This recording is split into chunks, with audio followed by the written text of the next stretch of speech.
హల్లెలూయ.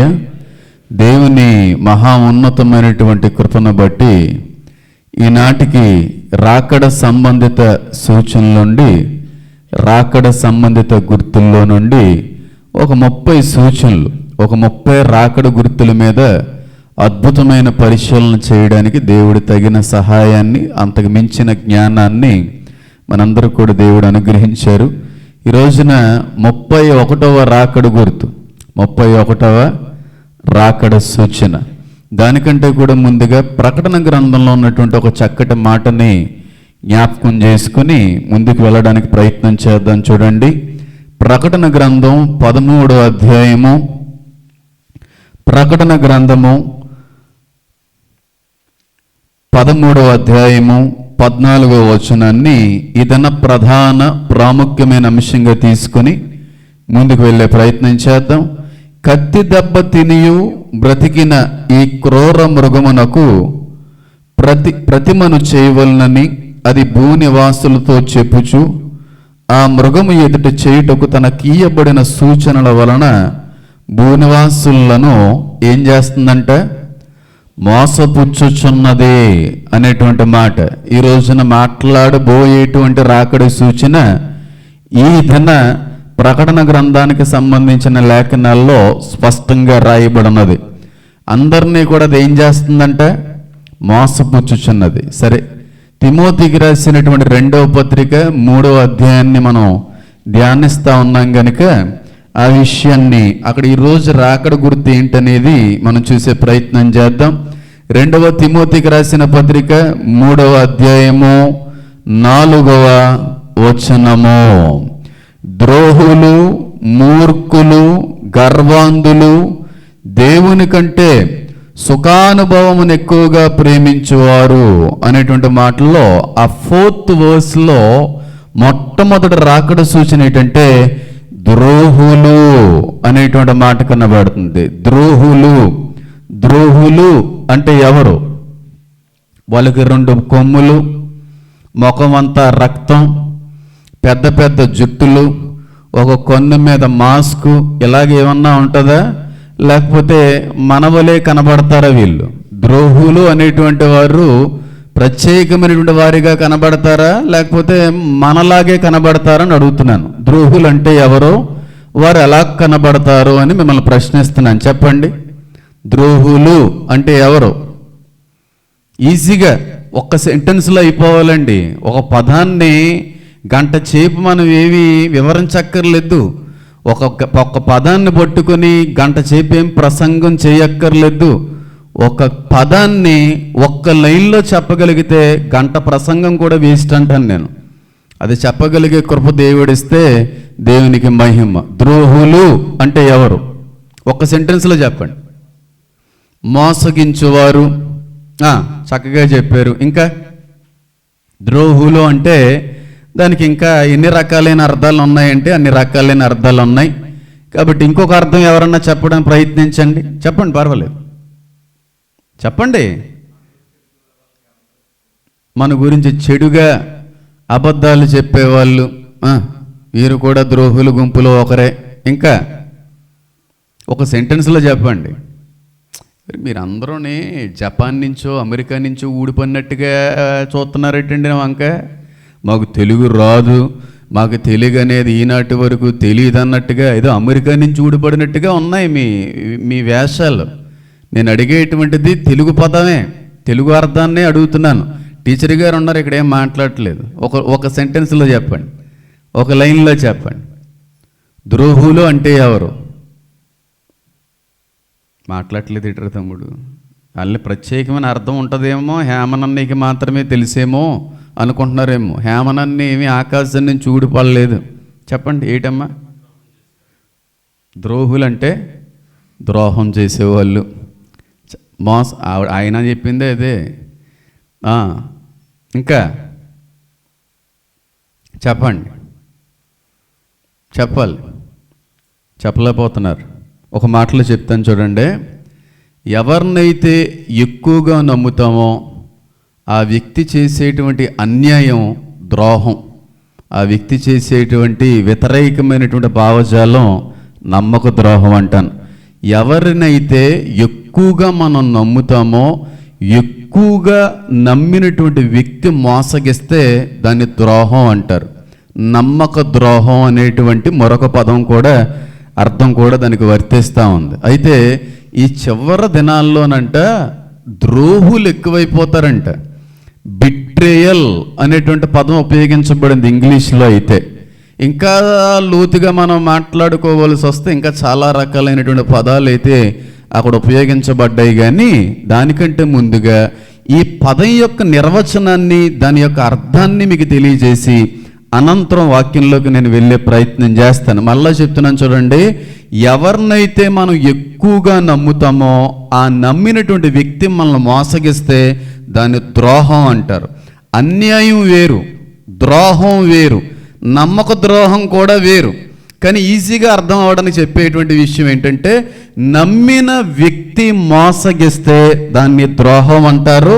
ఆ వ్యక్తిని ద్రోహులు అని కూడా పిలుస్తూ ఉంటారు. కాబట్టి చివరి దినాల్లోనంట ద్రోహులు ఏమైపోతారంట చెప్పాలి, ఎక్కువైపోతారంట. మీరు నమ్మండి నమ్మకపోండి, నేను ప్రైమరీ స్కూల్లో నుండి సెకండరీ స్కూల్లో వరకు ఈ రోజు వరకు కూడా ఇలాంటి వాళ్ళని చాలామంది చూసి చూసి చూసి పెరిగి ఇక్కడికి వచ్చాను. చిన్న ప్రశ్న అడుగుతున్నాను, మా జీవితాల్లో కూడా ద్రోహం చేసిన వారు ఉన్నారండి అంటే చేయొద్దండి. పర్లేదు, మిమ్మల్ని ఏమన్నా పేర్లు చెప్పండి, నేనేం అడగట్లేదు. మేము కూడా ద్రోహం చేయబడ్డామండి, మేము కూడా అన్యాయం చేయబడ్డాం, మమ్మల్ని కూడా చాలామంది మోసం చేశారండి అన్న వాళ్ళు ఒకసారి చేతులు ఎత్తండి. నాకు తెలిసి చేతులు ఎత్తని వారంటూ ఒక్కరుండరు. ఒకవేళ ఉంటే వాళ్ళకంటే పెద్ద సన్నాసి ఇంకొకరు ఉండరు. ఎందుకంటే దేవుడు సైతం ఏం చేయబడ్డాడో తెలుసా? ఆయనే మోసగించబడినప్పుడు నేను ఈనాటి వరకు మోసగించబడలేదండి, నాకు ఎవరో కూడా ద్రోహం చేయలేదండి అని అంటామంటే నీ అంత అబద్ధికుడు, నీ అంత అబద్ధికురాలు లోకంలో ఉండనే ఉండదు. అబద్ధికులందరూ మండుచున్న అగ్ని గుండములో పాలు పొందుతారు. ఇప్పుడు మళ్ళీ అడుగుతున్నాను, మా జీవితంలో మేము చాలాసార్లు మోసగించబడ్డామండి అన్న వాళ్ళు చేతులు ఎత్తండి. ఎత్తట్లేదు ఇద్దరు ముగ్గురు. ఎప్పుడు మోసగించబడలేదా నాన్న? ఇంకా ఎత్తట్లేదు. ఎప్పుడు మోసం చేయలేదు. నిన్న ఎప్పుడు ఎవరు మోసం చేయలేదా? ఈసారి చేస్తారులే చూద్దరు. కానీ ఇంకా ఇంచుమించు అందరం చేతులు ఎత్తిన వాళ్ళే. ఈరోజు వరకు మోసగించబడని, ఈరోజు వరకు ద్రోహం చేయబడని, అన్యాయం చేయబడిన వారంటూ ఎవరు లేరు. ఇంచుమించుగా చిన్న విషయంలోనో పెద్ద విషయంలోనో ఏదో ఒక విషయంలో ఎవరో ఒకరి చేతిలో మాత్రం మనం ఏమైపోతున్నాం చెప్పాలి, మోసగించబడతా ఉన్నాం. అవునంటారా కాదంటారా? ఒక విషయం అయితే నా అనుభవాల నుంచి చెప్పగలను, ఏ బాధనైనా ఈజీగా మర్చిపోవచ్చు, కానీ ఏ గాయమైనా బేగా తగ్గిపోతుందేమో, కానీ నమ్మినటువంటి వ్యక్తి పొడిచేటువంటి ఆ పోటు, నమ్మినటువంటి వ్యక్తి వల్ల కలిగేటువంటి ఆ గాయం ఎప్పటికీ కూడా తగ్గదంటాను. చాలా బాధ ఎక్కువ. నమ్మిన వ్యక్తి కలిగించే బాధ గాయానికి నొప్పి ఎక్కువ అంటాను. అదంత త్వరగా తగ్గదు, త్వరగా కోలుకోవడానికి కూడా కుదరదు అంటాను నేను. అవునంటారా కాదంటారా? తెలియని వాళ్ళు ఏదన్నా మోసగిస్తే భరించగలమేమో, కానీ తెలిసిన వాళ్ళు కానీ మోసగిస్తే జీవితంలో ఆ దెబ్బలో నుంచి ఏం చేయలేం, కోలుకోలేం.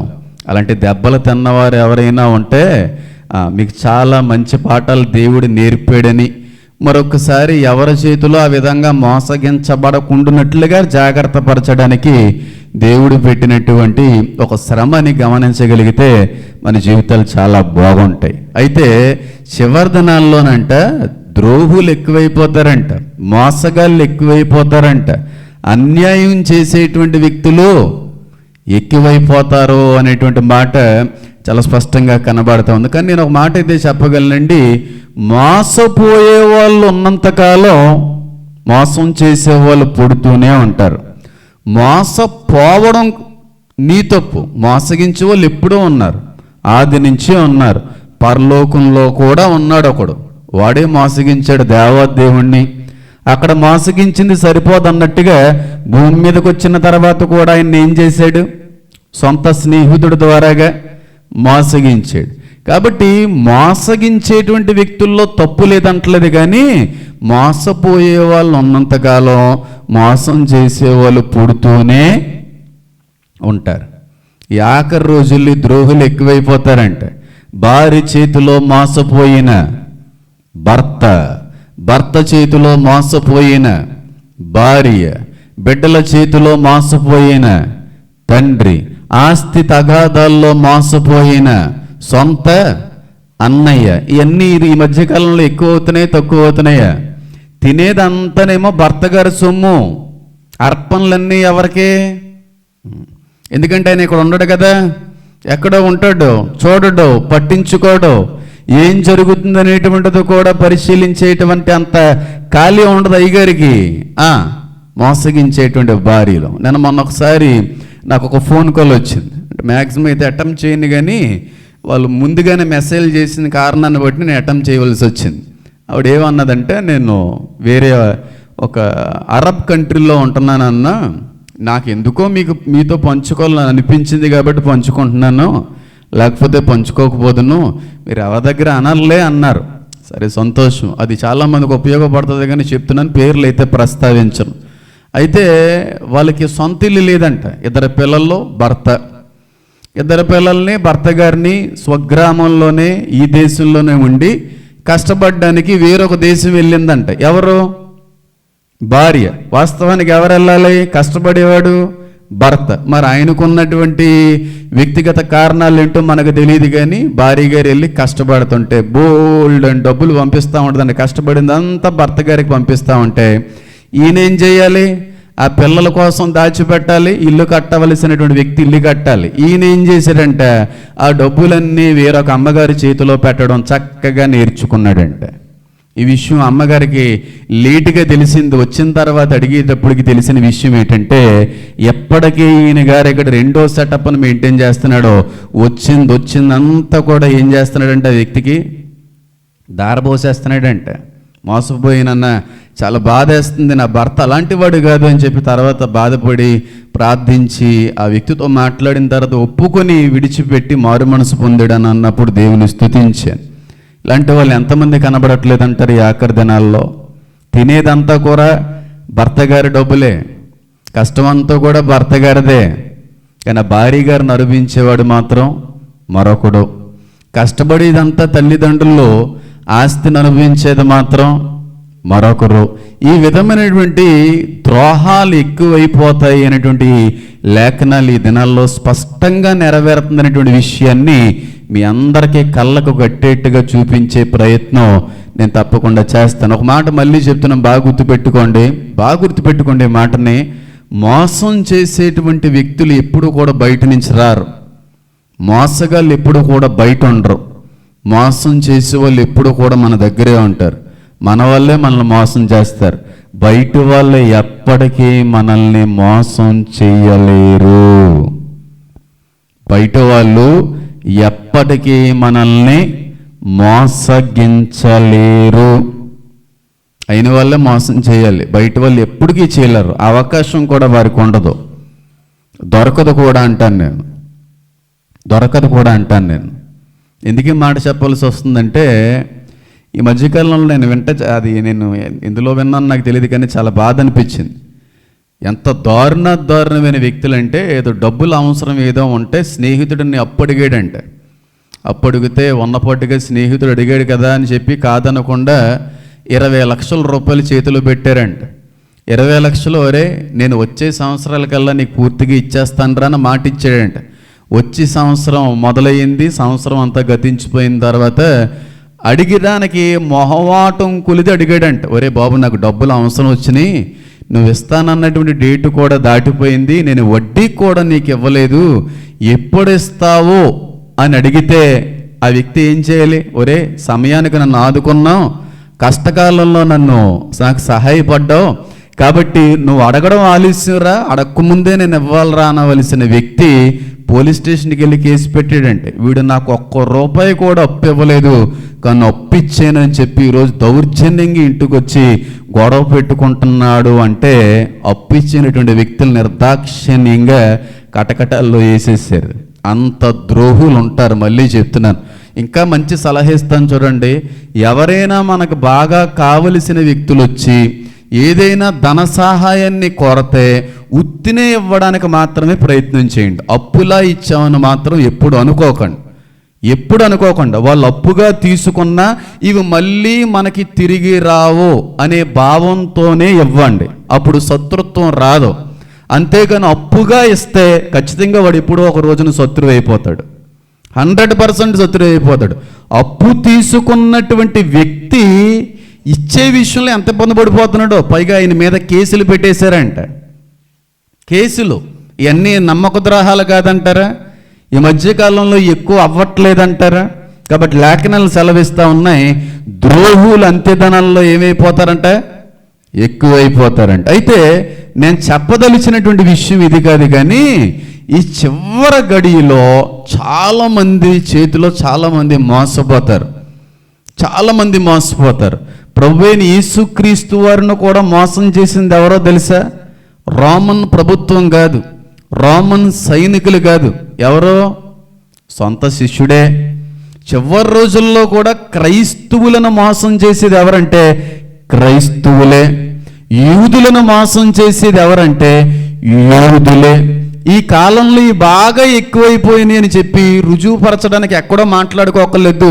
మీ ప్రియ సేవకుడైనటువంటి పారాసామీలు గారి యొక్క జీవితాన్ని ఒక్కసారి చదివితే ఎంతమంది చేతిలో మోసగించబడ్డాడో మీకు అర్థమవుతుంది. ఈ మోసగించిన వాళ్ళందరూ కూడా బయట వ్యక్తులు కాదు, ఇతర మతాలకు సంబంధించిన వారు కాదు, సొంత వ్యక్తులే, సొంత వారి చేతిలో మోసగించబడిన సేవకుని మనమునిగా ఎదిగి చూసిన వ్యక్తిగా చెప్తున్నాను. మీరు ఎవరినైనా నమ్మండి, కానీ మీ వాళ్ళని మాత్రం నమ్మకండి. బయట వాళ్ళన్నా నమ్మండి, ఇరుగు పొరుగు వాళ్ళన్నా నమ్మండి, తెలియని వాళ్ళన్నా నమ్మండి, కానీ తెలిసిన వాళ్ళను మాత్రం జీవితంలో నమ్మకండి. నేను నమ్మను. మా తాతయ్య గారి జీవితాన్ని చాలా దగ్గర నుంచి చూసినటువంటి వ్యక్తిగా, చిన్నతనం నుంచి కూడా వెన్నుపోటు మీద పోటు అనుభవించినటువంటి సావుకుని చాలా దగ్గరగా చూసిన వ్యక్తిగా చెప్తా ఉన్నాను. ఎవరిని నమ్మకండి. నమ్మడానికి వీలు లేని రోజుల్లో బ్రతుకుతున్నాం అంటున్నాను నేను. అస్సలు నమ్మడానికి వీలు లేదమ్మా. అసలు నవ్వి ప్రతి ఒక్కడు మంచోడు అనుకోకు, ముద్దు పెట్టి ప్రతి ఒక్కడు ప్రేమికుడిని అసలు అనుకోకు. ఇస్కరియోతు యోధో కూడా యేసయ్యకి ఏం పెట్టాడో తెలుసా? ముద్దే పెట్టాడు. మనం అనుకుంటాం హగ్గిస్తే మంచోడు, ముద్దు పెట్టుకుంటే ప్రేమికుడు, రకరకాలైనటువంటి కారణాలతో ఆ మంచోళ్ళని అనుకుంటాం, కానీ అంత సీన్ ఏమీ లేదు. కొంతమంది గొర్రె తోలు కప్పుకున్న తోడేళ్ళు కూడా ఉంటాయి. పారాసామీలు గారి చేతిలో మోసగించబడిన వాళ్ళు ఉన్నారా? ఆయనే చాలామంది చేతిలో మోసగించబడ్డారా? చెప్పండి అమ్మా. ఏం మాట్లాడతలేదేంటి మీరు? ఆయన చేతిలో ఎవరన్నా మోసపోయారా? ఆయనే 100 మంది చేతిలో మోసపోయాడా? అన్యం పుణ్యం తెలియని ఒక పావురం వంటి స్వభావం కలిగిన సేవకుడినే మోసం చేస్తే సామాన్యమైన మనుషులు మోసం చేయకుండా ఉంటారా? లోకం ఎంత దారుణంగా మోసం చేశారండి ఆయన్ని. 1,00,000 రూపాయలు ఇవ్వండి అయ్యగారండి, సిమెంటు ఇసుక ఇవన్నీ కూడా నేను తెప్పించేస్తాను, మొత్తం మందిరం అంతా దగ్గరుండి కట్టించేస్తానని ఒకానొక రోజున బాబు ఇంకా తీసుకురాలేదేమని అడిగితే, నువ్వెప్పుడు ఇచ్చావయ్యా? లేరా బాబు, నాతో పాటు తిరుగునైనా నాకు కొంచెం సహకారిగా ఉంటావన్నటువంటి వ్యక్తులు, సంఘాలు దోచుకొని వెళ్ళిపోయినటువంటి వ్యక్తులు లేరా? ఉన్నారా? ఆయన అనంతరం ఇంకెవరో రావట్లేదు అనేటువంటి అవకాశం చూసి దీన్ని ఏదో రకంగా దోచుకోవాలన్నటువంటి ప్రయత్నాలు చేసిన వారు ఉన్నారా? లేరా? చెప్పండి. పెట్టినటువంటి చేతిని నరికేద్దామని చూసిన వ్యక్తులు ఉన్నారా?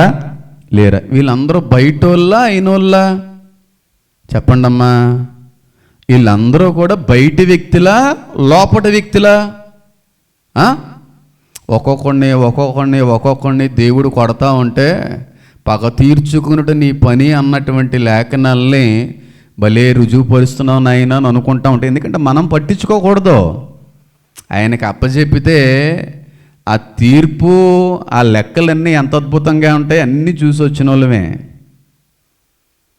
మళ్ళీ చెప్తున్నాను చూడండి, ఎవరినైనా నమ్మండి, కానీ నా అనుకున్న వ్యక్తులు మాత్రం ఎప్పటికీ నమ్మకండి. క్రైస్తువులు మోసగించాలని అనుకుంటా ఉంటాం. పెద్ద మోసగాళ్ళు ఎవరైనా ఉంటే క్రైస్తువులే. ఈ మోసాలు మరీ ఎక్కువైపోతున్నాయి ఈ మధ్యకాలంలో. కొంతమంది ఫోన్లు చేస్తుంటారు, కొంతమంది వ్యక్తిగతంగా కలిసినప్పుడు కూడా కొన్ని విషయాలు చెప్తూ ఉంటారు, ఏడుస్తా గుండెలు బాధేసుకుంటూ అయ్యి బాబోయ్ అన్నట్టుగా. నాకు కనీసం వాళ్ళ మాటలకి చలనం కూడా అనిపించదు. ఎందుకంటే ఇవన్నీ ఎప్పుడో చూసేసాంరా బాబు మేము అనిపిస్తుంది.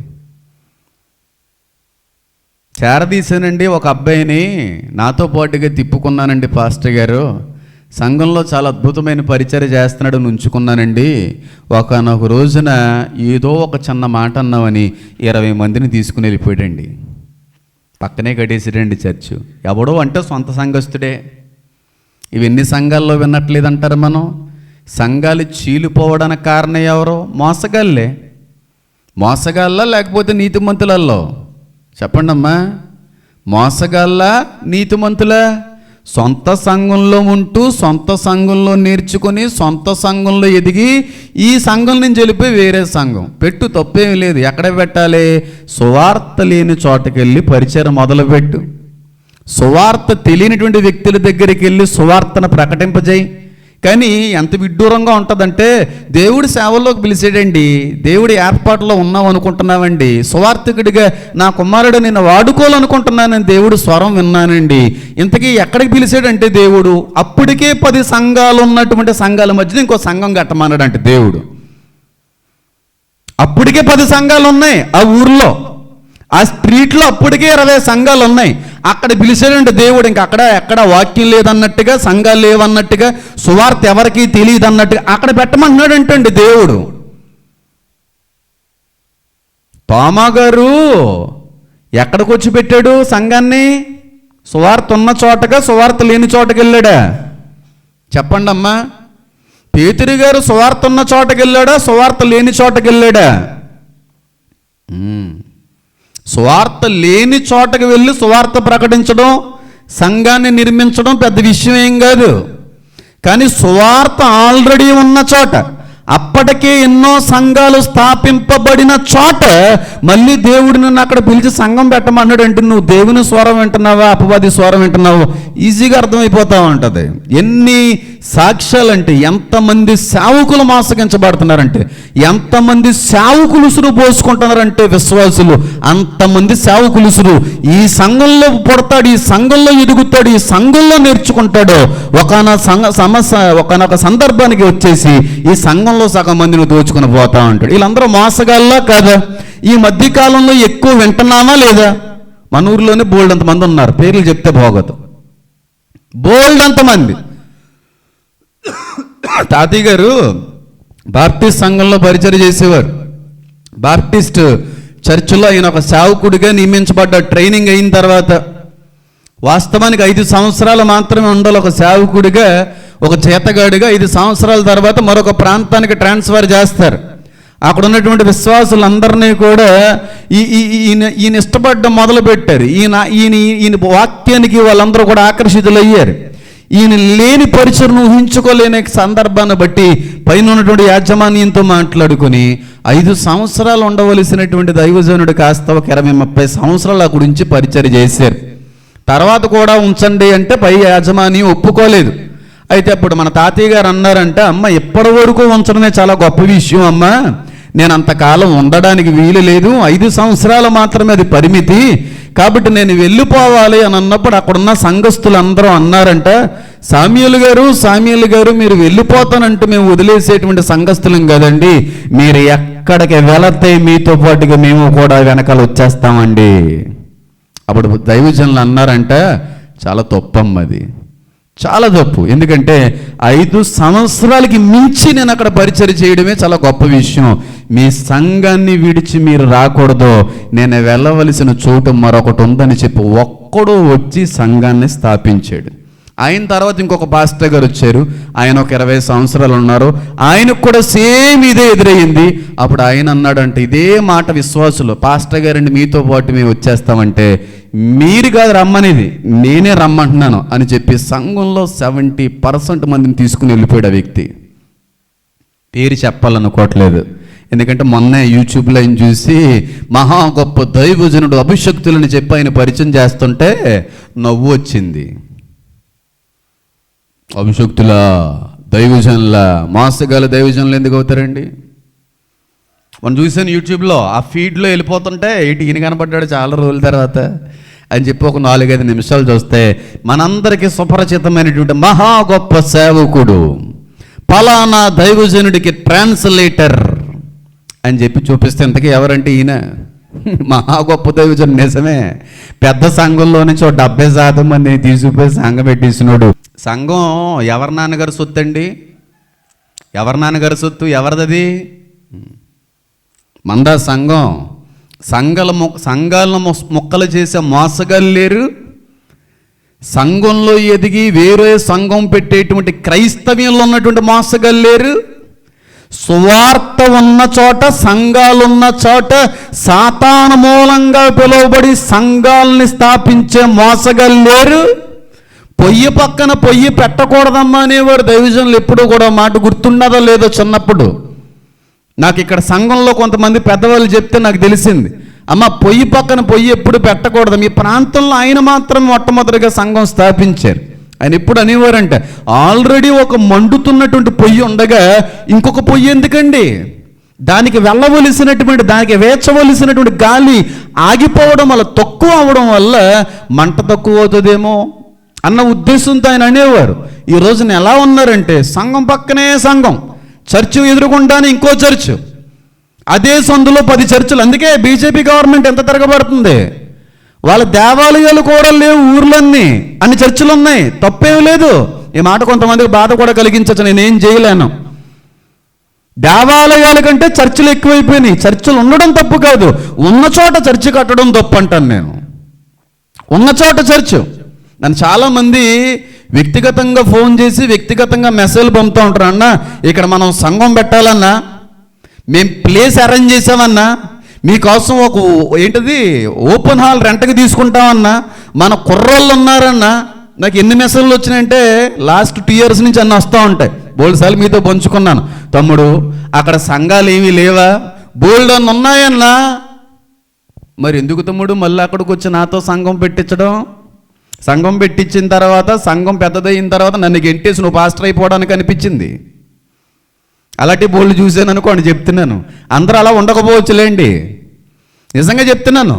ఈ ఇంట్లో పెట్టించుకుంటారు సంఘాన్ని, చాలా చోట్ల విన్నాను చూశాను. కాబట్టి సంఘం ఎదుగుతుంది, పాస్టర్ గారండి మీరు మానేయండి, ఇక నుంచి నేను పాస్టర్ అయిపోతానండి. మోసం కదా అది? మోసం కాదా? ఎంతమంది మోసగాళ్ళు ఉన్నారు, ఎంతమంది మోసగాళ్ళు పెరిగిపోతున్నారు. ఒక క్రైస్తవుడే మరొక క్రైస్తవం లోకంలో దూషిస్తూ ఉంటే, అప్పచెప్పుతూ ఉంటే, వ్యక్తిగతంగా విమర్శల పాలు చేస్తుంటుంది. మోసం కాదు? సంఘంలో ఏవో చిన్న చిన్న మనస్పర్ధలు ఏవో వస్తాయి, సంఘంలో నుంచి బయటికి వెళ్ళిపోతారు. వెళ్ళిపోయిన తర్వాత ఇంకా కక్కడం మొదలు పెడతారు. ఏంటిది? విషం, బురద. అదంతా మోసం కాదంటారా? పుణ్యం అదేమన్నానే. అంత మోసగాళ్ళు ఎక్కువైపోతారని చెప్పి క్లియర్గా లేఖనాల్లో మాట్లాడుతున్నట్టుగా నెరవేరుతున్నాయి, మా కళ్ళ ముందు నెరవేరుతున్నాయి. ఈ 2026 సంవత్సరంలో అయితే చాలా నెరవేరుతున్నాయి, చాలా నెరవేరుతున్నాయి. కొంతమంది ఉంటారు వాళ్ళు ఎంత అద్భుతమైనటువంటి సాక్ష్యాలు అంటే, ఇక్కడ ఎక్కడ సువార్త లేదన్నా, ఇది ఏజెన్సీ అన్నా, ఇది ట్రైబల్ ఏరియా అన్నా, ఇక్కడ మీరు వచ్చి సువార్త ప్రకటించాలన్నా అందులో నీతి ఉంది, అందులో న్యాయం ఉంది. సువార్త లేని చోట వచ్చి సువార్త ప్రకటించడం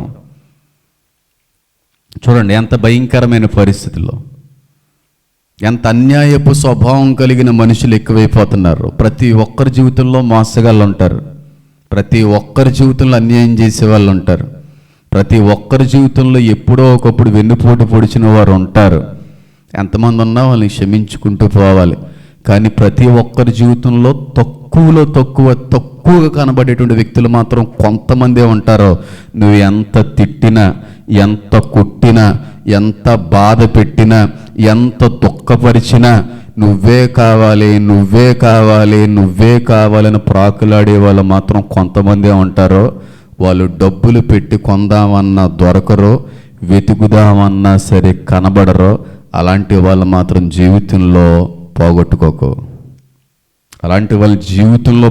నువ్వు ఎంత తిట్టినా, ఎంత కొట్టినా, ఎన్నన్నా, ఎంత బాధ పెడుతున్నా, ఎంత దుఃఖపెడుతున్నా, నిన్ను ప్రేమించడమే వారి పని అన్నట్టుగా ఉన్న వ్యక్తులు ఒకవేళ ఎవరైనా మీ జీవితంలో ఉంటే వారిని మాత్రం జీవితంలో కోల్పోకు. ఎందుకంటే మళ్ళీ సంపాదించాలి అలాంటి వ్యక్తుల్ని.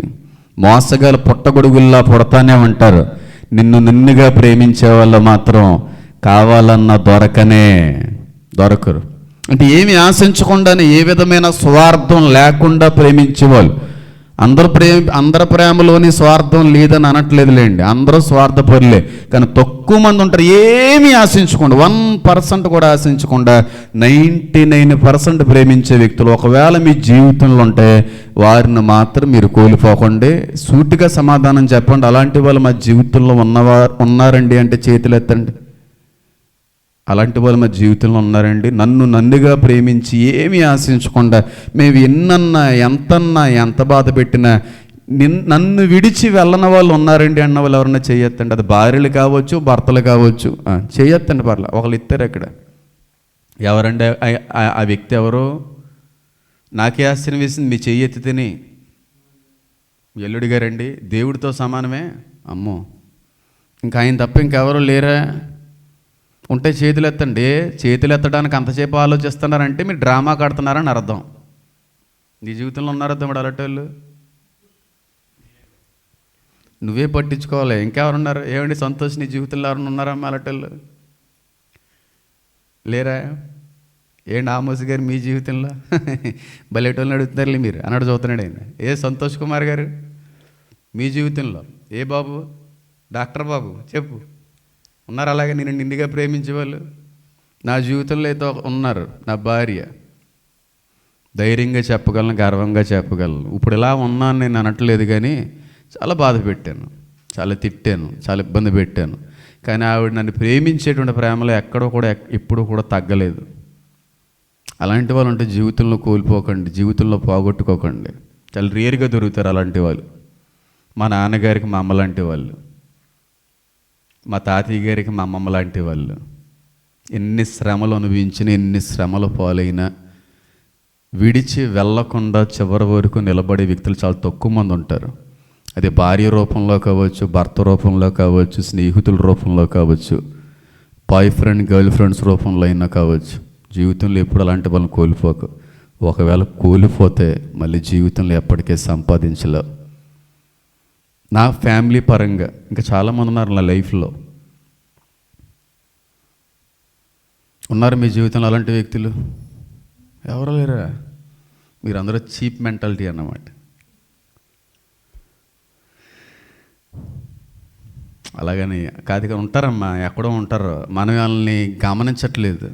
వాళ్ళ ప్రేమను మనం అర్థం చేసుకోలేకపోతున్నాం.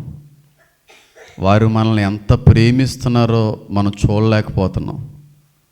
ఒక నిమిషం కూర్చొని ఆలోచిస్తే అలాంటి వాళ్ళు మన జీవితంలో ఖచ్చితంగా ఉంటారు, తప్పకుండా ఉంటారు. కూర్చొని ఆలోచించండి. ఎవరో లేరా నా జీవితంలో? నన్నుగా ప్రేమించే వ్యక్తులు ఎవరో లేరా? నేను ఎన్నిసార్లు ఒక వ్యక్తిని బాధ పెట్టినా, ఒక వ్యక్తికి ఏ విధంగా కూడా ఉపయోగకరంగా ఉండకపోయినా, ఎంత ఘోషింప చేసినా, ఎంత బాధ పెట్టినా, ఎంత తిట్టినా నువ్వే కావాలి, నువ్వు బాగుండాలి అని కోరికనే వ్యక్తి మన జీవితంలో ఒక్కరు కూడా లేరంటే అంతకంటే దురదృష్టకరం ఇంకోటి లేదు. ప్రతి ఒక్కరి జీవితంలో ఉంటారో. ఒకసారి కూర్చొని ఆలోచిస్తే దేవుడు వాళ్ళని బయలుపరుస్తాడు. అలాంటి వ్యక్తుల జీవితంలో మళ్ళీ చెప్తున్నాను, పోగొట్టుకోకండి. జీవితంలో పోగొట్టుకోకండి. నా స్నేహితుల్లో ఉన్నారు, నా కుటుంబంలో ఉన్నారు, నా ఫ్రెండ్స్లో ఉన్నారు. నా స్నేహితుల్లో చెప్పాలంటే బోల్డ్ మంది. పోగొట్టుకున్న వ్యక్తిలో రాజేష్. ఈ రోజు వరకు వాడు గుర్తొచ్చిన ప్రతిసారి ఏడుస్తాను. గుర్తు రాని వారం అంటూ ఈ రోజు ఉండదు. నేను ఎక్కువగా నష్టపోయింది ఏదన్నా ఉంటే నా కూతురు అని మీరు అనుకుంటారు. కాదు, నా స్నేహితుని నేను ఎక్కువ నష్టపోయాను. నేను ఏదన్నా కారు కొనుక్కుంటే ఆడు కొనుక్కున్నంత ఫీలింగ్, నేను బండి కొనుక్కుంటే వాడు బండి కొన్నంత ఫీలింగ్, నాకు పెళ్ళి అయితే ఆడికి పెళ్ళైనంత, నాకు పిల్లోడు పుడితే ఆడికి పుట్టినంత, మా బావ ఉంటారు. చాలా తక్కువ మంది ఉంటారు అలాంటి వ్యక్తులు. అలాంటి వాళ్ళని కోల్పోతే మళ్ళీ ఈ యుగంలో అయితే మళ్ళీ తిరిగి సంపాదించలేమేమో. కాదంటారా? అమ్మ, నేనేమన్నా తప్పు చెప్పానా? పాపగారు, నేను కొనుక్కుంటే ఆడ ఆనందించేవాడండి, అర్ధాంతరంగా ఊరేసుకొని చచ్చిపోయాడు బుద్ధిహీనుడు. ఒకరోజు ముందు నాకు కాల్ చేసి ఉండుంటే ఆ పరిస్థితి రాకపోయి ఉండేదేమో.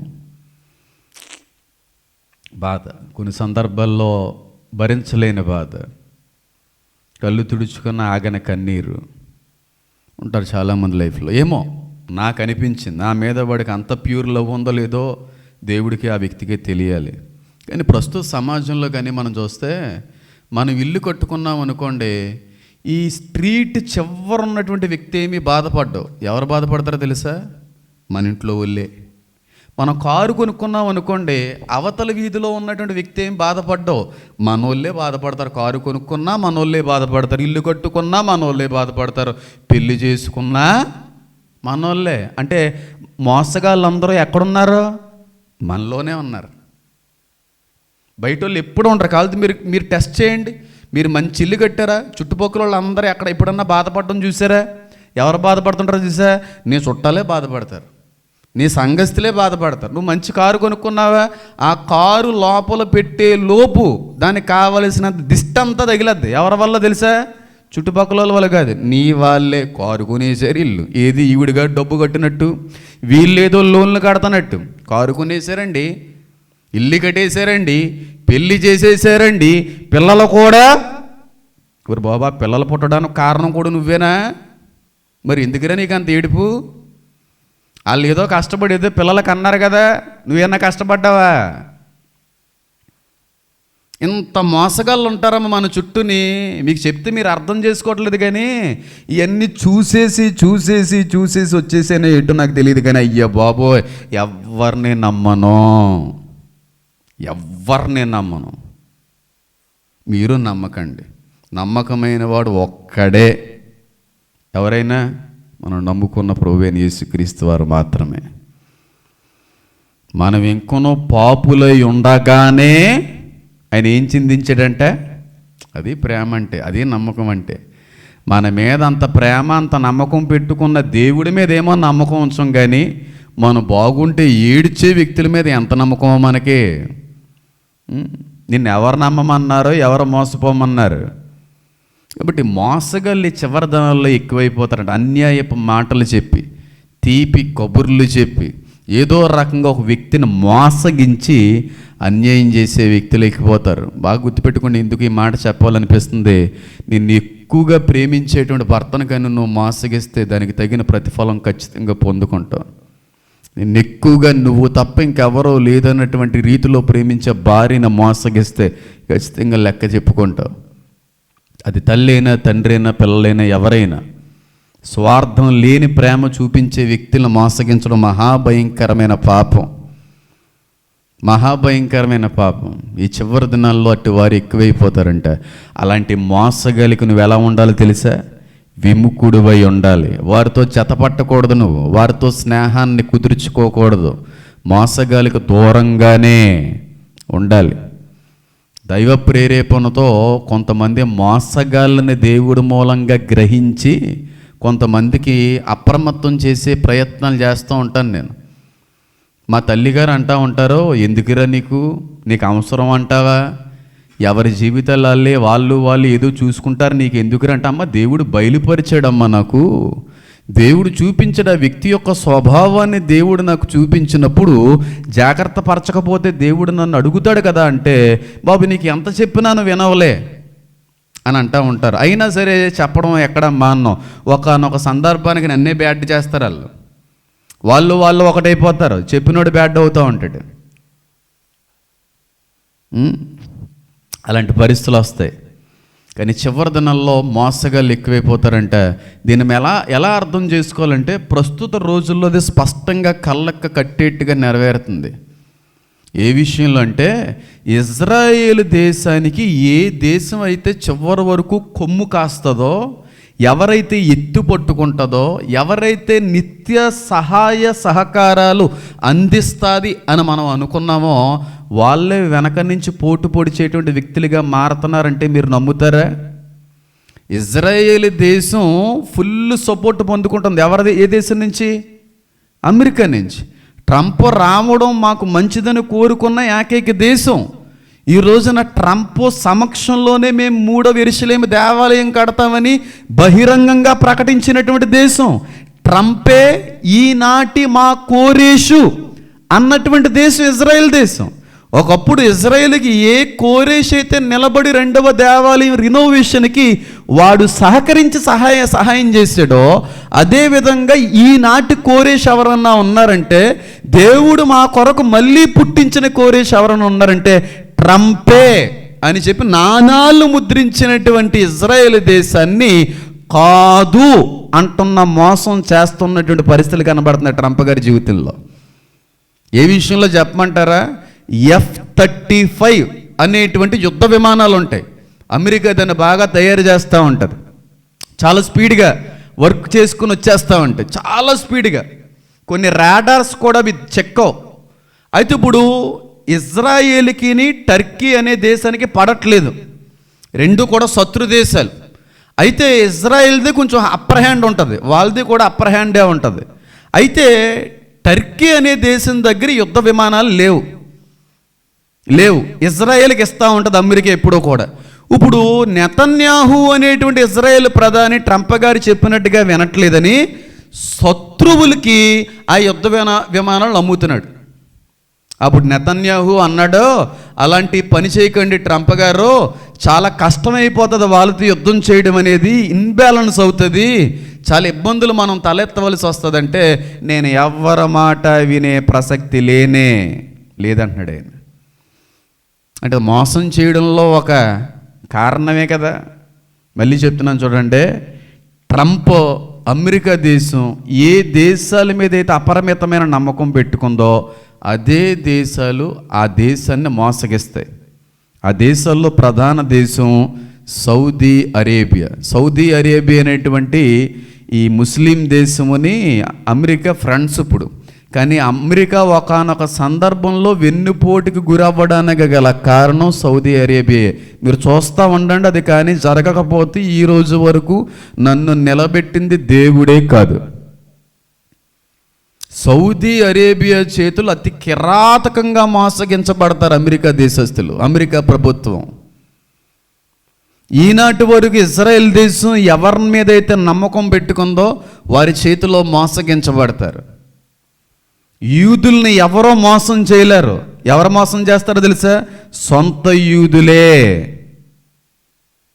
యూదుల్ని ఎవరో మోసం చేయలేదు. యేసుక్రీస్తు ప్రభు వారిని మోసం చేసింది ఎవరో?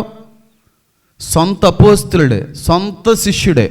ఒకానొక సందర్భంలో ఇజ్రాయేల్ దేశం కూడా మోసగించబడుతుంది. దానికి గల కారణం ఏంటంటే సొంత యూదులకు సంబంధించిన దేశస్థుడే. ఆ దానియేలు గ్రంథంలో చాలా స్పష్టంగా రాయబడినది, ప్రకటన గ్రంథంలో చాలా స్పష్టంగా రాయబడినది, మత్తయి సువార్త 24వ అధ్యాయంలో కూడా చాలా స్పష్టంగా రాయబడి ఉన్న సంగతే. కావాలంటే మీరు చదువుకోండి. మత్తయి 24, 15, 16 వచనాలకైనా మనం చదివితే అక్కడ ఏం పరిస్థితి జరుగుతుందనేది మీ అందరికీ కూడా అర్థమయ్యే విధంగా ఉంటుంది. చూడండి 24, మత్తయి సువార్త 24, 15, 16. కాబట్టి ప్రవక్త అయిన దానియేలు ద్వారా చెప్పబడిన నాశనకరమైన హెయ్య వస్తువు పరిశుద్ధ స్థలమందు నిలుచుట మీరు చూడగానే చదువువాడు గ్రహించుగాక. యోదయలో ఉండేవారు కొండలకు పారిపోవలను, మిద్దు మీద ఉండేవాడు తన ఇంటిలో నుండి ఏదైనా తీసుకుని పోటుకు దిగకూడదు, పొలములో ఉండేవాడు తన బట్టలు తీసుకుని పోటుకి ఇంటికి రాకూడదు. అయ్యో ఆ దినములలో గర్భిణీలకు పాలిచ్చే వారికి చెప్పండి శ్రమ. చాలా క్లియర్గా మనం చూస్తే ప్రవక్త అయిన దానియేలు ద్వారా చెప్పబడిన నాశనకరమైన హేయ వస్తువు పరిశుద్ధ స్థలమందు నిలుచుట మీరు చూచినప్పుడు. పరిశుద్ధ స్థలమందు అనగా చెప్పండి. యెరూషలేము 3వ దేవాలయం కట్టబడుతుంది. కట్టబడిన తర్వాత ఈ క్రీస్తు విరోధి అనేవాడు హేయమైన వస్తువుని పెడతాడు, అక్కడ వాడి ప్రతిమను పెడతాడు. అక్కడ పారిపోతారండి జనం అందరూని. ఏ దేశస్తులు పారిపోతున్నారు ఆ దేశం నుండి? అమెరికా దేశస్తులు ఏమన్నా ఇజ్రాయెల్ నుంచి పారిపోతున్నారా? భారతీయులు ఏమన్నా ఇజ్రాయెల్ దేశంలో నుంచి పారిపోతున్నారా? కాదు, సొంత దేశస్తులే సొంత ప్రదేశాల్లో నుండి పారిపోతారంట. దానికి కారణం ఎవరో తెలుసా? చెప్పండి. ఎవరినైతే బాగా గుడ్డిగా నమ్మి నా ద్వారాగా మీకు మేలు జరుగుతుంది, మీ దేశం మీదకి ఇంకెవరో కూడా రానియకుండా నేను చూసుకుంటాను, నేనున్నంతకాలం మీకు ఏ హాని జరగదని చెప్పి మాటిస్తాడో, ఆ మాటిచ్చిన వ్యక్తి అర్ధవారమునకును బలిని నైవేద్యాన్ని ఏం చేస్తాడంట? చెప్పాడు దానియేలు, ఆపేస్తాడంట. అంటే యూదులు ఎవరినైతే ఎక్కువగా నమ్ముతారో వారి చేతిలోని వీళ్ళు ఏమైపోతారన్నమాట. ఎంత క్లియర్గా రాయబడిందో చూడండి. మనం చివరి రోజులకు వచ్చేసాం రా బాబు, ఫైనల్ డేస్కి వచ్చేసాం అని ఎంతమందికి ఎన్ని విధాలుగా చెప్పినా ఇంకా ఆలోచిస్తున్నారు. 3వ యెరూషలేము దేవాలయం ఏ సందర్భంలోనూ బయట మనకు పడుతుంది. ఎందుకంటే ఇన్ని సంవత్సరాల నుంచి 2000 సంవత్సరాల నుంచి దొరకని ఎర్రని పెయ్య దొరికింది, బలి ఇవ్వబడింది, బూడిద కూడా చక్కగా సేకరించబడింది, మందసం ఉంది, అన్నీ ఉన్నాయి అక్కడ. ఇంకా కట్టడం ఒకటే ఆలస్యం. ఈ యుద్ధ వాతావరణం కొంచెం నిమ్మలించబడితే బాగుంటుందేమో అని అనుకుంటున్నాను, కానీ అది ఎక్కడో కూడా ఆగే విధంగా కనబడట్లేదు, ఇంకా ఎక్కువైపోతుంది. ఇరాన్ వాళ్ళు హెచ్చరిస్తున్నారు అమెరికా దేశస్తుల్ని, మేము న్యూక్లియర్ దాడి చేయబోతున్నాం అమెరికా మీద అని చెప్పి. రాత్రి ట్రంప్ అంటాడు కదా, ఇరాన్ని నరకానికి త్రోసివేయండి అని చెప్పి పోస్ట్ వేసాడు. ఎందుకంటే ఇరాన్ చేతిలో 2 అమెరికన్ సోల్జర్స్ చచ్చిపోయారు. ఆయనకి బీపీ వచ్చిందంటే ఎలా ఉంటుందో మీకు తెలియదు ఏం కాదు. ఇప్పుడు పెద్ద మొత్తంలో ఇరాన్ మీద దాడి చేసే ప్రయత్నం చేస్తున్నారు. ఇరాన్లో ఉన్నటువంటి ఈ ఫ్యూయల్ ఇండస్ట్రీస్ అన్నింటినీ పేల్చేస్తారు. చూడండి, మీరు ఇలా చూస్తూ ఉండండి, ఎంత భయంకరమైన ఆర్థిక సంక్షోభం రాబోతుందో చూడండి ప్రపంచానికి. భయంకరమైన ఆర్థిక సంక్షోభం, ఇంకా మామూలుగా ఉండదు. అది దొరకదు, ఆయిల్ దొరకదు. మళ్ళీ చెప్తున్నాను, పొర్రపాటును కూడా ఫ్యూయల్ దొరకదు, పొర్రపాటును కూడా నిత్యావసర సరుకులు దొరకవు, వాటర్ దొరకదు. ఇప్పటికీ అమెరికా ఇబ్బంది పడుతుంది. ముందు రోజుల్లో వాటర్ క్రైసిస్ రాబోతుంది. నీటిని, నూనెని, ద్రాక్షరసాన్ని పాడు చేయొద్దు. నూనె అనగా ఫ్యూయల్, ద్రాక్షరసం అనగా ద్రవము, దాహాన్ని తీర్చే నీరు. 100 సార్లు చెప్పాను నేను. అది రాకపోతే నేను సావుకుని కాదు. పెద్ద ఆర్థిక సంక్షోభం రాబోతున్న ప్రపంచాన్ని కుదిపోయిపోతుంది. చూస్తుండండి మీరు. తినడానికి తిండి దొరకదు, ట్రాన్స్పోర్ట్ ఆగిపోతుంది. అమెరికాలో నీటి కొరత భయంకరంగా రాబోతుంది. దీని అంతటికే కారణం ఏంటో తెలుసా? యుద్ధాలే. ఇరాన్ మీద భయంకరమైన యుద్ధాన్ని ప్రకటించబోతున్నాడు ట్రంప్. న్యూక్లియర్ దాడి చేస్తే పరిస్థితులు ఎలా ఉంటాయో ఇంక నేను చెప్పనవసరం లేదు. చివరి దినాలకు వచ్చేసాం అంటుంటే ఎవరూ నమ్మట్లేదే.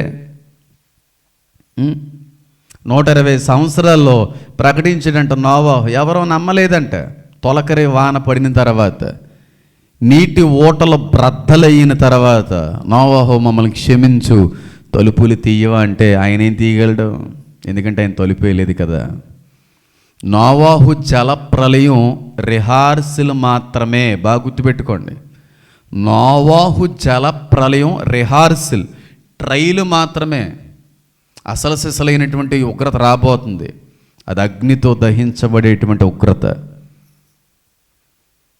చివరి రోజులకు వచ్చాం. ఇప్పుడు ఇజ్రాయేల్కి సపోర్టివ్ దేశాలు ఏవైతే ఉన్నాయో అవే దేశాలు చేతిలో మోసగించబడు. సౌదీ అరేబియా చేతిలో ఇజ్రాయేల్ మోసగించబడుతుంది. సౌదీ అరేబియా చేతిలో అమెరికా మోసగించబడుతుంది. గుర్తుపెట్టుకొని, రాసి పెట్టుకోండి. ఎవరినైతే ట్రంప్ ఎక్కువ నమ్ముతున్నాడో, ఎవరినైతే ఎక్కువ ఇజ్రాయేల్ దేశం నమ్ముతుందో వారి చేతిలోనే మోసపోతారని బైబిల్ చెప్తుంది. నేను కదా, బైబిల్ స్పష్టంగా తెలియజేస్తుంది. ఇంకొక ఆశ్చర్యకరమైన విషయం చెప్తున్నాను చూడండి. చివరి రోజుల్లో మిమ్మల్ని మోసం చేసేటువంటి వ్యక్తులు ఎవరో తెలుసా? చెప్పండి ఎవరో. మీకు ఐడియా ఉంటే చెప్పండి. వాక్యం మీద అవగాహన ఉంటే చెప్పండి, లేకపోయినా పర్లేదు. చివరి రోజుల్లో క్రైస్తవులని మోసం చేసే వ్యక్తులు ఎవరు? చెప్పాలి ఎవరు? చెప్పినానా? కరెక్ట్గా చెప్పోతామండు. తెలిసి చెప్పవో తెలియక చెప్పవో నాకు తెలియదు, కానీ పెర్ఫెక్ట్గా చెప్పు. ఎవరో తెలుసా? వీడి క్రైస్తువులు అంటాడేమో అని అనుకున్నాను. సొంత వారే, నీ సొంత కుటుంబీకులు నిన్ను మోసం చేస్తారు చివరి రోజులు. గుర్తుపెట్టుకోండి ఇది. మత్తయి సువార్త 10వ అధ్యాయం 21వ వచనం, లూకా సువార్త 21వ అధ్యాయంలో కూడా స్పష్టంగా ఉంది, మార్కు సువార్తలో కూడా ఉంటుంది. కానీ మత్తయి సువార్తలో ఉన్నాం కాబట్టి అదే చూద్దాం. చూడండి, మత్తయి సువార్త 10వ అధ్యాయము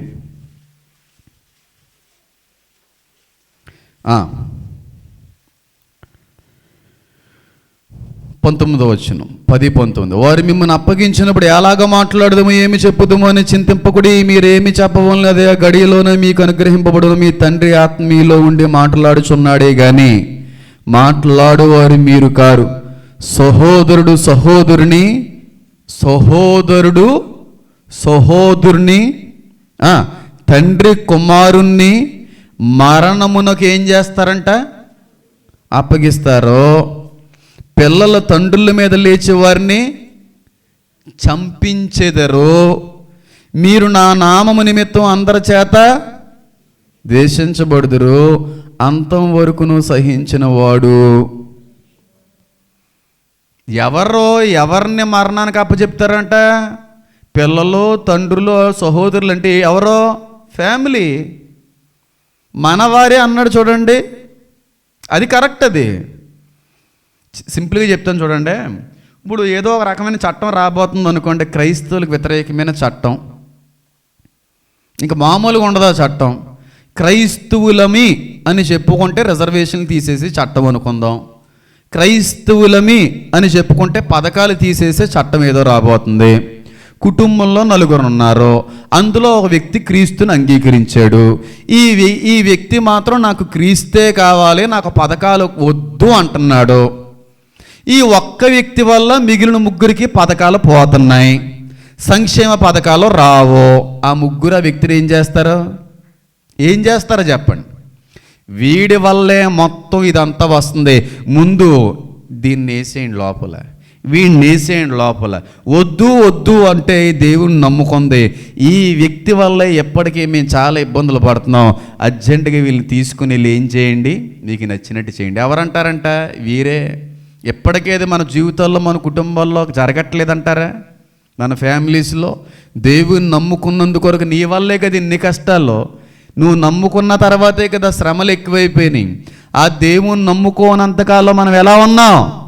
చాలా బాగున్నాం. సమాజం వాళ్ళు అడుగుతుంటే మీ అమ్మ దేవుణ్ణి నమ్ముకుందంట కదా అంటే సిగ్గేస్తుంది. నువ్వు పోతే బాగుండును అనే మాటలు ఎన్ని వినట్లేదంటారు బయట మనం. అలాంటిది పథకాలు, సంక్షేమ పథకాలు, ఇలాంటి రాయితీలు తీసేస్తానంటే ఇంట్లో వాళ్ళు ఊరుకుంటారా? కరోనా వ్యాక్సినే పెద్ద ట్రైలు. వేయించుకోమండి మా దైవజనుడు చెప్పాడండి. అక్కడ ఏదో ప్రమాదం వెనకాల పొంచుందని చెప్తా ఉంటే ముందు ఆ దైవజనుని వేసండి అన్నారంటారు. నన్ను ఆ చర్చికి వెళ్తావా, ముందు ఆ చర్చి మానే అన్నారంట. ఇంకా తప్పక ఏం చేశారు తెలుసా? మన సంఘస్థులో కొంతమంది వేయించుకోక తప్పలేదు బాబు, మా ఇంట్లో వాళ్ళు నిలబడనివ్వలేదు అని ఏడుస్తూ చెప్పారు సంఘంలో కొంతమంది. ఎందుకంటే మన మాట చెల్లదు. ఎవరో ఒకరి మీద బతుకుతున్నంతకాలం వారిదే ఆధిపత్యం ఉంటుంది. వాళ్ళు చెప్పినట్టే చెయ్యాలి మనం. సొంత తల్లిదండ్రులు పిల్లలు అప్పచెప్తారంట, సహోదరుడు మరొక సహోదరుని అప్పచెప్తాడంట. నా నిమిత్తం మీరందరూ కూడా ఏం చేయబడతారు? ద్వేషించబడతారు. అంటే ఇది శ్రమలకు ముందు కొంత జరుగుతుంది, శ్రమల్లో ఎక్కువ జరిగేటువంటిది. శ్రమల్లో క్రీస్తుని అంగీకరించినటువంటి వ్యక్తులు అనుభవించేటువంటి దాని గురించి మాట్లాడుతున్నాడు ఇక్కడ. క్రైస్తువులు శ్రమలు అనుభవిస్తారు 100%. ఏ క్రైస్తవులు? శ్రమలలో క్రీస్తుని అంగీకరించే క్రైస్తవులు. అది అర్థం కావట్లేదు చాలామంది జనాలకి. అందుకే సంఘం శ్రమల తర్వాత ఎత్తబడుతుంది అంటూ ఉంటారు చాలామంది. కాదు, సంఘం శ్రమలలో ఉండదు. రాసి పెట్టుకోండి. ఉండదంటే ఇంకా తిరిగి ఉండదు సంఘం. ఆ టైంలో ఎలా ఉంటుందంటే అండి, మీకు అందరికీ అర్థమయ్యే విధానంగా చెప్తాను. శ్రమలు మొదలైపోతాయి. శ్రమలు మొదలయ్యే సమయానికి రక్షణ పొందుకున్నటువంటి వ్యక్తులు కూడా కొంతమంది విడవబడతారు. ఎందుకంటే అప్పటికి రక్షణ అయితే ఉంది కానీ మారు మనసు లేదు వాళ్ళకి. ఇంకా పాపయుక్తమైన జీవితంలో బతుకుతున్న వాళ్ళందరూ విడబడతారు, డౌట్ లేదు. మళ్ళీ చెప్తున్నాను, బాప్తీసం పొందుకున్న ప్రతి ఒక్కడో ఎత్తబడరో. బాప్తీసం పొందుకున్న వాళ్ళు కూడా విడవబడితేనే అంత్యక్రీస్తుకి మంచి అవకాశం. క్రైస్తువులు కాదు, క్రైస్తువులు చాలామంది విడవబడ్డారు అని చూపించడానికి విడవబడాల. అర్థమవుతుందని చెప్పేది. క్రైస్తువులు అనేవాడు ఎవడో కూడా ప్రపంచంలో కనబడలేదు అనుకోండి, అప్పుడు విడవబడిన వారు అందరూ ఏమి నమ్ముతారు? ఇది సంఘం ఎత్తబడ్డమే అని అంటారు. అలాంటప్పుడు క్రైస్తువుల్లో కూడా చాలామంది విడవబడితే వాడికి మంచి అవకాశం వచ్చినట్టు ఉంటుంది. కాబట్టి మారు మనసు లేని క్రైస్తువులు చాలామంది విడవబడతారు. నిజంగా చెప్తున్నాం, గుర్తుపెట్టుకోండి. వాళ్ళు విడవబడతారు, వారు శ్రమలలో మారు మనసు పొందుతారు. క్రీస్తును విసర్జించి బ్రతికిన వాళ్ళు శ్రమలలో తెలుసుకుంటారు. విన్నటువంటి వాక్యం అప్పుడు గుర్తొస్తుంది. పరిశుద్ధాత్ముడు వాళ్ళని ఏదో రకంగా కాపాడే ప్రయత్నం చేసినప్పుడు చాలామంది శ్రమలలో కూడా క్రీస్తుని అంగీకరిస్తారు. అంగీకరించినప్పుడు క్రీస్తు విరోధి ప్రకటన గ్రంథం 13వ అధ్యాయం ఉందో చూడండి. ఎవరైతే ప్రతిమకు నమస్కరించరో, ఎవరైతే ముద్రని వేయించుకొనరో వారిని ఏం చేయమంటుందో చట్టం? చంపేయండి. కాబట్టి ప్రపంచవ్యాప్తంగా దీనికి వ్యతిరేకంగా నిలబడిన వాళ్ళందరినీ చంపేయండి అని ఆదేశం మొదలవుతుంది. ఆదేశం విడుదల చేస్తాడు. అప్పటికే క్రీస్తుని అంగీకరించి శ్రమల్లో ఎదిగిన వాళ్ళు ఉంటారు చూడండి, వాళ్ళు పరుగులు పెడతారు. ఇది మత్తయి సువార్త 24:15-16. కొండల తట్టు పారిపోతారు. గర్భిణీ స్త్రీలకు శ్రమ, మిద్దె మీద ఉన్నవాడు దిగకూడదు, పొలంలో ఉన్నవాడు బట్టల కోసం ఇంటికి. అది అర్థమవుతుందా? పారిపోవడమే. క్రీస్తుని అంగీకరించిన వాళ్ళు అందరూ పారిపోవడమే. అప్పుడు ఒక చట్టం వస్తుంది. ఇదిగో అందరూ ఒప్పుకుంటున్నారు, అందరూ వేయించుకుంటున్నారు, కానీ తల్లి వేయించుకోవట్లేదు ఇంట్లో. Corona vaccine best trial version అది. కరోనా వ్యాక్సిన్ అనేది దేవుడు పంపించిన ట్రయల్ వెర్షను. అది రిహార్సల్, అది అసలు సిసలైంది, ఇంకా రాబోతుంది, దగ్గరలో ఉంది. అది నలుగురున్నారు ఫ్యామిలీలో. శ్రమల్లో నలుగురు కూడా క్రీస్తుని తెలుసుకోలేని వ్యక్తులే, కానీ ఒక వ్యక్తి తెలుసుకున్నాడు. ఒరే, యేసయ్య నిజమైన దేవుడురా, నేను మాత్రం ముద్రను వేయించుకోనరా అంటుంది ఈ వ్యక్తి. తల్లి అంటుంది, కానీ ముద్రను వేయించుకోకపోతే ఆహారం కొనడానికి అమ్మడానికి లేదు. నలుగురిలో ముగ్గురు వేయించుకుంటున్నారు, తల్లి వేయించుకొని అంటుంది, లేదంటే వీళ్ళందరినీ చంపేస్తారు. ఇదిగోండి మా తల్లిని పట్టుకుని వెళ్ళిపోయి చంపేయండి. అర్థమవుతుంది ఇప్పుడు నేను చెప్పింది? సొంత వాళ్ళు అప్పగిస్తారు ముద్ర వేయించుకోవట్లేదు అన్నందుకు. అలా చాలామంది చచ్చిపోతారు, కొంతమంది పారిపోతారు. పారిపోయిన వారు చాలా ప్రదేశాల్లో దాక్కుంటారు క్రీస్తు వచ్చేంత వరకు. వారందరికీ భూమి సహకరిస్తుంది అని ఉంది. మనుషులు సహకరిస్తారు, వాళ్ళకి షెల్టర్ ఇస్తారు, ఫుడ్ పెడతారు.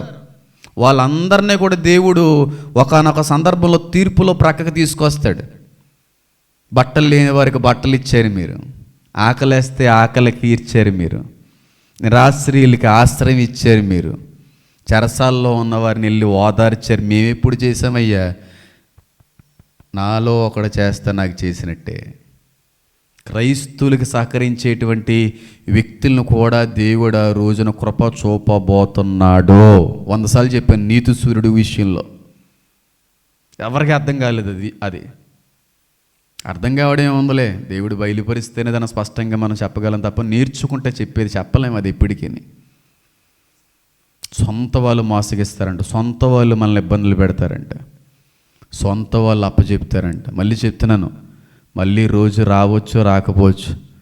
ఒకానొక సందర్భంలో మీరు దురదృష్టవంతులైతే, సంఘంలో ఎత్తబడకుండా విడవబడితే మళ్ళీ చెప్తున్నాను, చావన్నా చచ్చిపోండి, కానీ 666 ముద్రణ మాత్రం వేయించుకోకండి. మీ ఇంట్లో వాళ్ళు ఎంత బలవంతం పెట్టినా, మీ ఇంట్లో వాళ్ళు మిమ్మల్ని ఎంత ఇబ్బంది పెట్టినా, మీ ఇంట్లో వాళ్ళు మిమ్మల్ని మరణానికి అప్పజెంపే ప్రయత్నం చేసినా మరణాన్ని హ్యాపీగా అంగీకరించండి, కానీ ఆ దేవుణ్ణి మాత్రం పొరపాటును కూడా ఒప్పుకోకండి.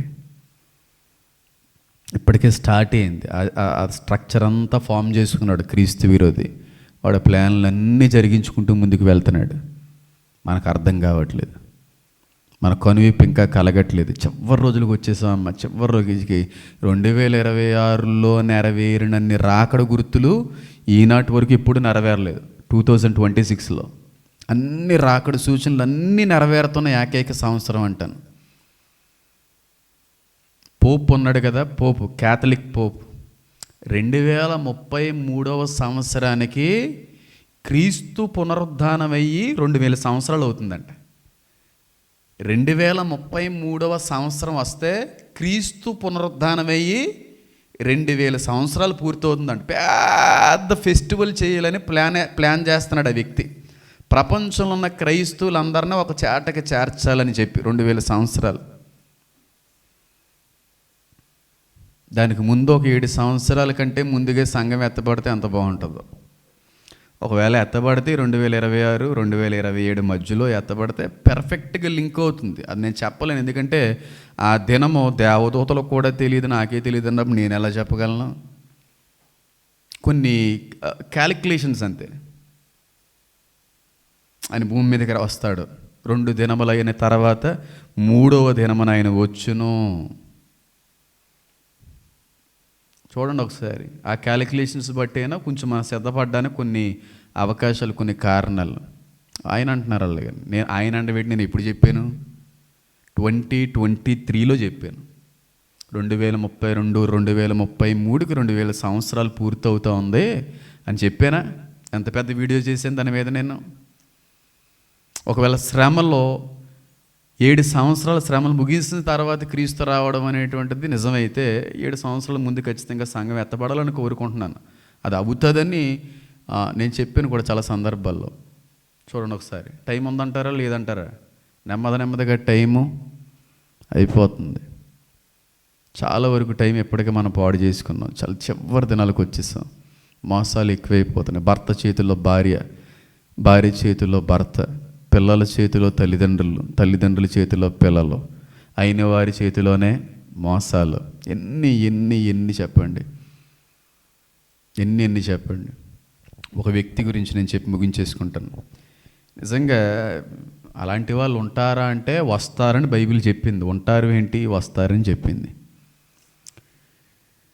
వీడు ఎప్పటికీ ఒక 300+ అమ్మాయిలను ట్రాప్ చేశాడండి.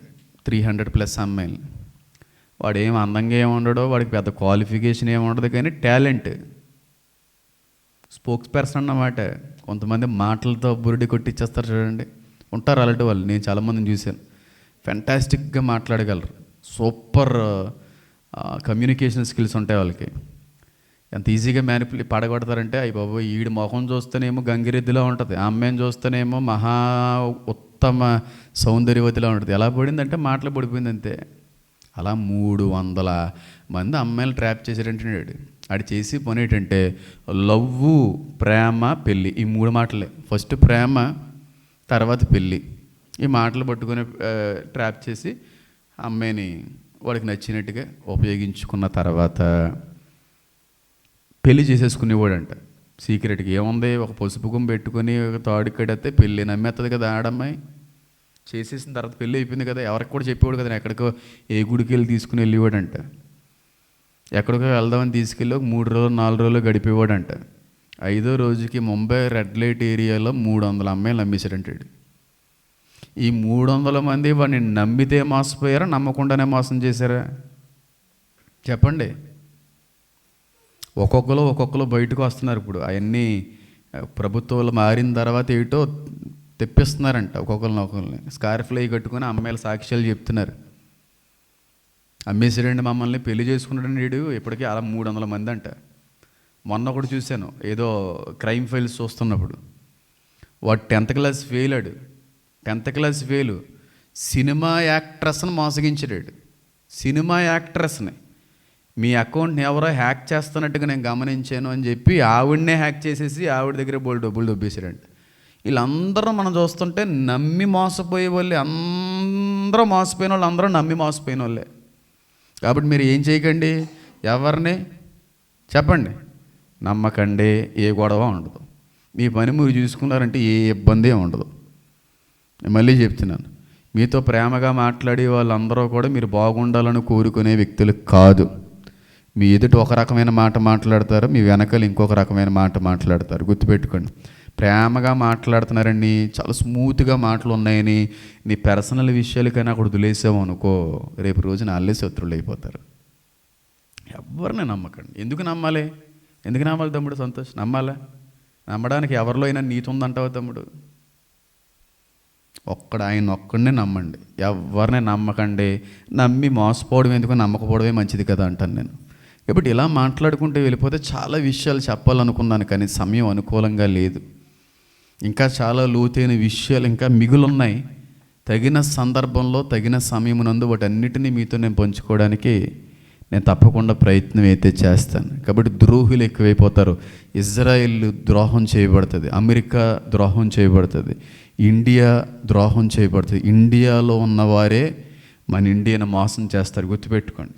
వాళ్ళందరూ కూడా అక్రమకారులు, అక్రమ వలసలు వచ్చి ఈ దేశ పంట తింటూ, ఈ దేశ గాలి పీలుస్తూ, ఈ దేశ నీరు తాగుతూ ఈ దేశాన్నే మోసం చేసేటువంటి వ్యక్తులు ఎక్కువైపోయారా లేదా? వేరే దేశాల నుంచి వచ్చిన టెర్రరిస్టులు అందరూ మన దేశాల మీద దాడులు చేయడానికి కారణం ఎవరు? ఈ దేశాల్లో సహకరించే ద్రోహులే. గుర్తుపెట్టుకోండి. ఇవి ఎక్కువైనయా తక్కువైనయా? మళ్ళీ చెప్తున్నాను, భారతదేశాన్ని కూడా మోసం చేస్తారు కొంతమంది. అమెరికా మోసపోద్ది, ఇజ్రాయేల్ మోసపోద్ది. ఈ 3 దేశాలు మోసగించబడతాయి.